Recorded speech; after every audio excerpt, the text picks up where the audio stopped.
Hello and welcome to the Daily Forex Report for June 29th. We are looking at the US-Japanese yen pair.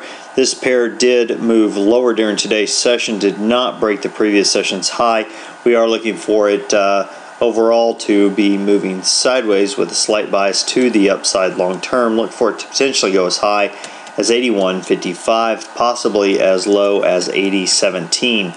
Look for some resistance around 80.85 and look for some support around 80.50. Now let's take a look at the Euro USD pair. This pair broke to the upside, didn't really close above this high. I'm looking for a close above that to see this pair moving higher. Look for it to potentially go as high as 145.86, possibly as low as 142.53. Look for some resistance around 145.50 and look for some support around 143.15. Now the pound US dollar pair. This pair broke to the upside, did close above some previous highs we had. We are looking for it to continue to move to the upside, possibly going as high as 161.80, possibly as low as 159.01. Look for some resistance around 161.50 and look for some support around 159.60. Now the US Swiss, this pair has been moving sideways for the past couple of sessions. We are looking for that to continue, possibly going as high as 0.8408, possibly as low as 0.8244.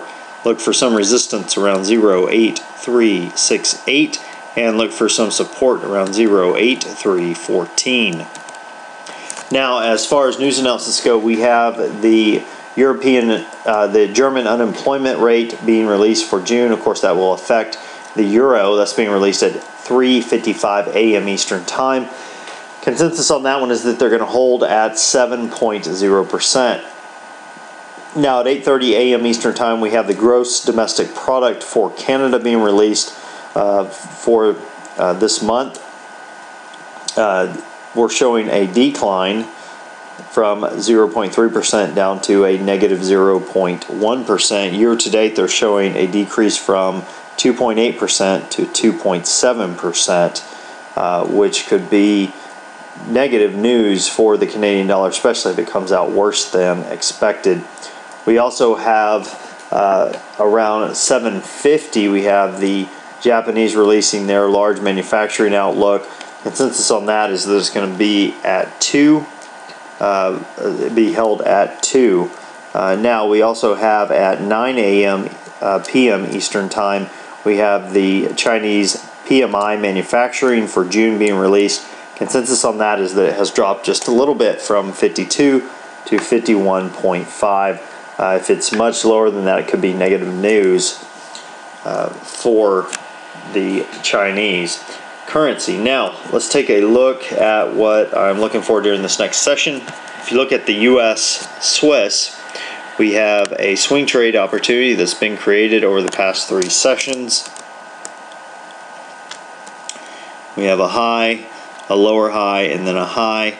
We have a lower low than the bar before it and after it. So we have a swing trade set up. We draw a trend line there. We have a potential for a break, which would be a buy, and then a potential for an exit just a few pips up. The fact that this pair has been moving sideways with a very low open to close range, which we talked about yesterday, basically makes it a really good candidate for a potential breakout to the upside. For a breakout in general, we have a swing trade opportunity to the upside. So if it breaks to the upside, we have potential to grab about 24-25 pips there on that move. And that is what I'm looking for during this next session. Well, that about wraps us up for today. Until next time, this is Jason Fielder. Good trading.